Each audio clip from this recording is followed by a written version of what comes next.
Хамаа бүрий гэдэг гэл тийм үү. Яана.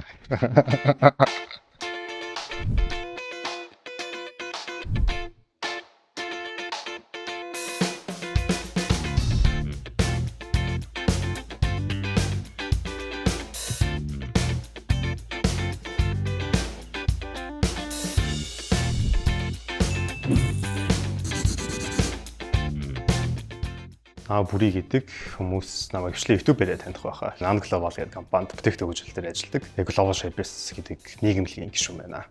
За, компанид болонгууд нь бүтээгдэхүүн хөгжүүлэлтийн менежерээр Японд бид нар нэг төсөлтэй. Тэгээд тэр Японыхоо төсөлтөөр японочдтой зөв хамтарч ажилладаг. Ер нь голцоо, санхүү, технологийн чиглэлээр ажилладаг байгаа.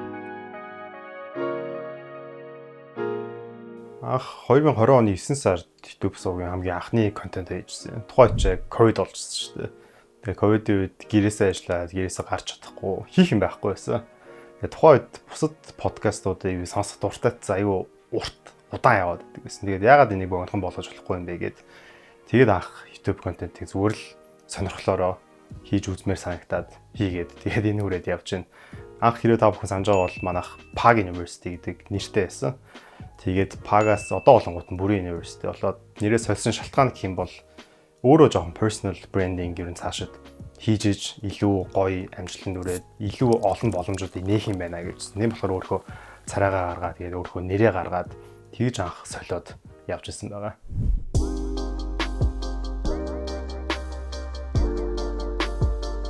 Хамгийн анхны тоног төхөөрөмж болохоор Shangri-La-гийн ямар ч нэртэй дэлгүүр байлаа. Тэр дэлгүүрээс 120 мянган төгрөгөөр микрофон аваад тэгээд тэрүүгээрээ ихний бараг 1 жил орчим явж ирсэн. Тэгэхээр миний анхны өрөнгө оруулалт бол 120 мянган төгрөг болж байгаа. Тэгээд хүмүүс яхаа аргагүй анх эхлэхдээ ингээл үнэтэй камер авах хэрэгтэй, линз авах хэрэгтэй, гэрэл авах хэрэгтэй, өөр юу гэдэг гэж бодоод байдагцсан. Яг үндэ бол үгүй байдаг. Бараг зарим тохиолдолд харин ч эсэргээрээ чанартай бичлэгээс илүү ингээд homemade шиг уцаар авсан бичлэгүүд нь хүмүүсийн сэтгэлд хүрэх тохиолдол олондоо байдаг болохоор заавал ингээд үнэтэй тоног төхөөрөмж авах шаардлага бол байхгүй байх гэж бодож чинь. Тэгээд хүмүүс яагаад ингээд ихтэй ингээд амар удаад байт юм бэ гэхлээр тийм зүйл амжуулах хэрэгтэй, энэ зүйл хийх хэрэгтэй, энэ зүйл худалдаж авах хэрэгтэй гэд худлаа ингээд өөртөө шалтгаан гаргаад байдаг байхгүй. Хүн болонгууд нь угаасаа ямарваа эрсдэл гаргахад айгу дургүй амтан тийм болохоор тухайн эрсдлээ гарахгүй тулд өөртөө айгу олон шалтгаан гаргадаг байгаа. Тэгэхээр тэр шалтгаануудын нэг нь үнэтэй тоног төхөөрөмж. Тэгэхээр ихтэй бол хэзээ ч үнэтэй тоног төхөөрөмж бол хэрэггүй. Ямар ч зөвөрхөө боломж болцоогоо ашиглаад ямар ч техник контент хийж эхлэх гэдэг нь хамгийн чухал. Яг би өөрөө ч тийм одоо ингээд хэлэхээр жоохон муухайж магадгүй. Гэхдээ хинт ч хэрэггүй контентууд үзэх дуртай байхгүй. Яхааргүй entertainment гэдэг зүйл заримдаа хүний амьдралд хэрэг болдог. Заримдаа ч багтаа баян өдөр болгон хэрэг болдог.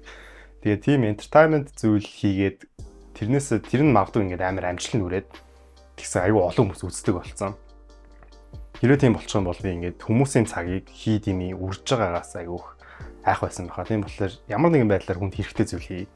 Аль эсвэл ямар нэгэн байдлаар жишээлбэл зүгээр одоо Европоор ингээд аялсан влог энэ төр хийхдээ чсэн тэр ямар нэгэн байдлаар хүнд аюу гоё мэдрэмж өгөх, үнцэн өгөх, нэг аялаад үзчих юмсан гэсэн тэр сэтлийг нь өгөх ямар нэгэн байдлаар л хүнд ерөөс үнцэн зүйлэл заавал хийх ёстой гэж анх бодож байсан. Одоо ч нэг гэж бодож байгаа.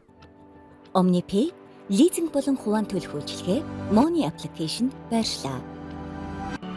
OmniPay өөрт амраар төлөх.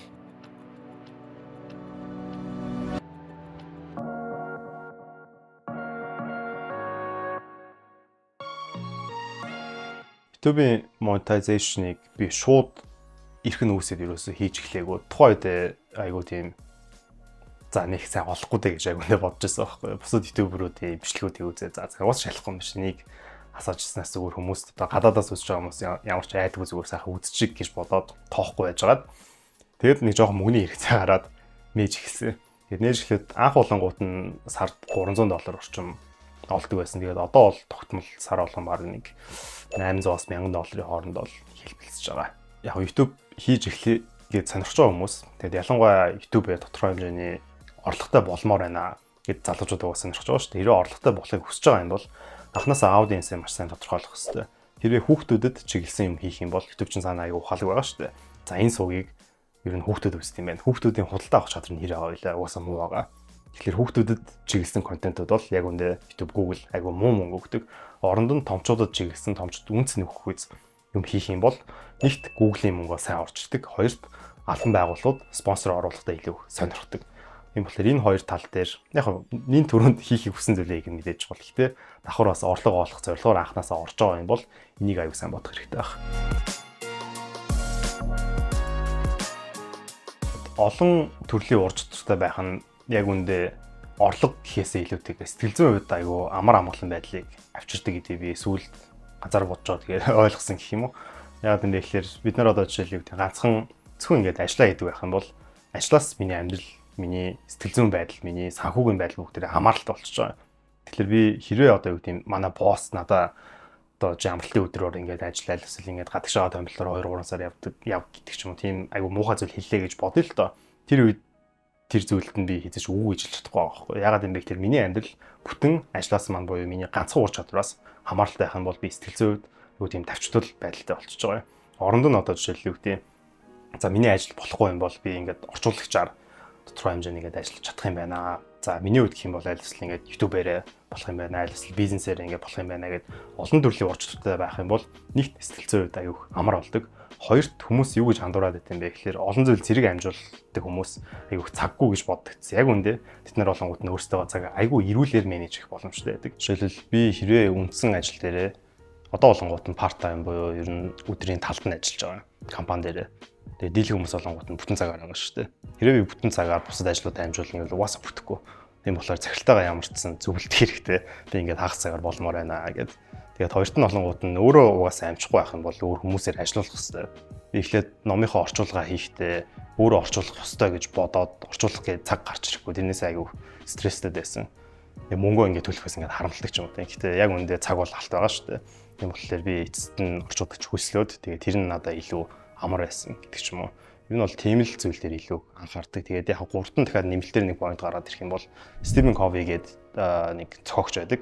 Энэ зохиогч юу гэж хэлсэн бэ гэхээр 7 хоногийнхоо төлөвлөгөө л гараа. Битээ ингээд цагийн ч юм уу аль эсвэл ингээд өдрийнхөө төлөвлөгөө гараа. Тэгэх юм бол чи тэрэндээ стресстэй дараа нь ингээд баригтаад аягүй хэцүү болно гэдээсэн. Тэгэхээр 7 хоногийн төлөвлөгөө гэж надад байдаг.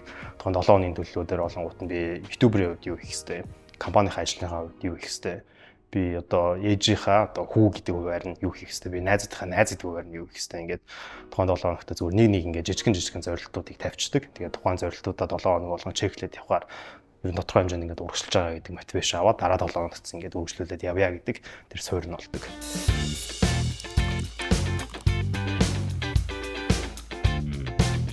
Сүүлд нэг Момо гэдэг нэг Францын байсан байх уран зохиол уншсан юм. Тэгээд тэр уран зохиол дээр болохоор цаг хугацааны хулгайчдын талаар айгүй ярьдаг. Цаг хугацааны хулгайч гэдэг нь хэм бэ гэхээр өнөөгийн яг чөлөөт эдийн засгийн яг энэ нийгэм өөрөө цаг хугацааны хулгайч болсон байгаа. Ялангуяа өндөр хөгжилтэй орнуудад бол бид нар яг юуны төлөө амьдарч байгаа юм бэ гэмтэн тэр амьдралынх нь гол зорилго нь өөрөө мөнгө гэдэг зүйл болсон. Тэгээд тэр мөнгийг олохын тулд бид нар нэгт цаг хугацаагаа золиослох хэрэгтэй. Өөр ямар ч арга бол байхгүй. Жишээлбэл юу гэдэг өдөрт магадгүй 8 цаг ажиллах байсан бол би карьераа өсгөхийн тулд 10-13 цаг тэр ажиллаад тэгэл гэртээ харангуут нь ямар ч цаг зав байхгүй. Тэгээ бид нар уг нь бол одоо гэдэг моментод амьдарч байгаа мөртлөөсөө ирээдүй гэдэг моментыг илүү зориод эхэлсэн байгаа байхгүй. Одоогийн төлөө биш өөрөөс байнга л ирээдүйн төлөө. Тэнгүүд нь одоо гэдэг цагийг хайцсан бэ гэхэлэр хинч мэдэхгүй болцсон. Ялангуяа Японд бол өнөөдөр миний анзаарснаар бол ихэнх хүмүүс нь одоодоо биш ирээдүйгийнхаа төлөө одоогоо золиослож амьдэрдэг. Тэрнээс бол сэтгэл хөдлөлт аягүй амархан ордог, депрессэнд аягүй амархан ордог. Тийм болохоор амиа оролтын магадлал нь өндөр, хүмүүс илүү их одоо юу гэдэг нийгэм дотроо ямар ч ингэ зайгүй амьдэрдэг болцсон л юм шиг санагдсан. Стресс бол өдөр болгон болж байгаа яг үнийг хэлэхэд бол бичлэгээ аплод хийх ёстой гэж бодонгууд нь би ингээд амар ингээд дуртай happy те бичлэгээ ингээд edit хийдэг хэсэг бол биш. Би ажил дээрээдсэн бүр ингээд яваастай ажиллаа хийчих юмсан гэж бодоод ингээд маш аз жаргалтайгаар уусаа 24 цаг байна гэж бол болгоно шүү. Тэгэхээр угаасаа өдөр болгон жижигхэн стрессүүд бол байгаа. Гэтэ хамгийн том ингээд хүнийг ингээд хойшлтдаг стресс нь юу юм бэ гэд бодсон чинь ерөөсөө хийхгүй байх стресс юм байлээ. Хийхгүй байснаар бид нар хойшлуулснаар хожим нь илүү том стресс ирж байгаа байхгүй. Тэгэхээр өдөр болгон багаар өөрөө хийх ёстой зүйлүүдээ хийгээд алхам алхмаар ингээд урагшлаад яваад байх юм бол стресс айгүй бага байдаг. Гэтэ стресстгүй байна гэдэг нь боломжгүй болохоор сэтгэл хөдлөлт орохгүй байна гэдэг боломжгүй болохоор тэр тодорхой хэмжээнд хүлээн зөвшөөрөл урагшлах ёстой. Цаг бол тоо биш. Харин цаг бол чанар юм. За ажил амьдрал аль аль нь л юм байна. Миний golden rule гэх юм бол Ер нь тэгээд өөрөө өөрчилж чадахгүй зүйлсээ төлөө бити стресстэй л гэсэн нэг л зүйл байгаа.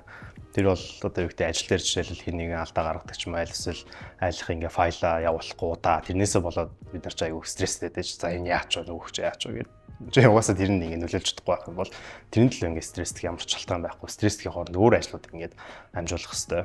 Энэ яг хүүхний харилцааны өвдөцсөн тэр бид нар угаасаа бусдыг өөрчилж чадахгүй болохоор бусдыг өөрчлөгдөшгүй зүйлийнхаа төлөө энерги зарцуулах нь шал тэнэг хэрэг. Тийм болохоор ер нь энэ дээр сэтгэл зүйн хувьдаач тэр ажлынхаа хувьд ч тэр ер нь яг энэ рүүлийг айлуулах, баримтлах гэж хичээдэг. OmniPay лизинг болон хувийн төлөх үйлчилгээ Money application байрлаа. OmniPay өөр дамраар төлөх.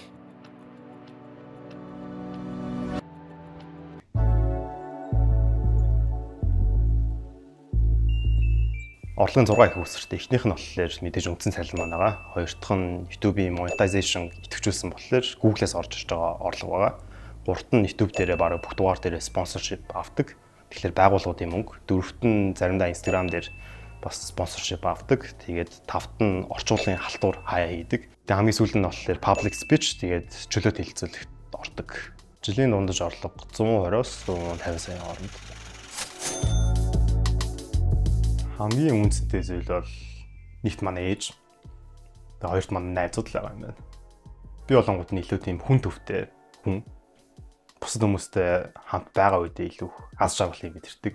Бус миний чухал гэж бодож байгаа хүмүүс маань аз жаргалтай байвал дагаад аз жаргалтай болчдөг. Ажил, карьер, мөнгө, санхүүгээс илүү хамгийн чухал зүйл бол яг чиний иргэн тойронд чинь хэн байгаа юм бэ гэдэг нь миний одоо prioritization гэж бид нар аягүй ярьдэн шүү дээ. Чухалчлалын одоо ирэмблэл гэх юм уу. Тэр дараалал дээр бол миний номер 1-т болонгууд нь миний чухал хүмүүс байдаг. Тэгэхээр тэд нар мал одоо миний хамгийн том хүн зэн гэсэн үг. Цаашдын зорилго гэвэл одоо хийж байгаа зүйлүүдээ үргэлжлүүлнэ. Эхний хэлжинд. Тэгээд амьдрал заавал ингээд юу гэдэг нэг хэмдэ байна гэдэг нь тийм муу зүйл биш маа гэд би боддог. Тэгээ энэ Япончуудын нэг философи байдаг байхгүй ваби-саби гэдэг. Алиа зүйлс ингээд нэгin хэвийн хуужирч, зэвэрч яасан ч бай тэр зүйл ингээд муу зүйл бол биш. Харин ч ингээд нэг зүйлийг ингээд тууштай хийгээд тэр нь өөрөө ингээд гоо үзэл юм аа гэж Япончууд боддог. Тэгээд тэр философиг яг зөвтгөж байгаа зүйл бол биш. Гэтэ ямар ч нэг амар томоор өөрчлөлтийг бол хүсэхгүй байгаа. Зүгээр л одоогийн хэвэндээ аз жаргалтай маш тайван тэр амьдралаараа л одоо дахиад магадгүй 2-3 жил авчиж байгаа л гэж бодож байна.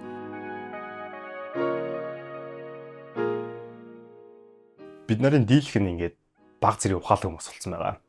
Баг зэрэг ухаалаг хүмүүс яадан бэ гэхээр эрсдэл тооцоолох чадвартай байдаг.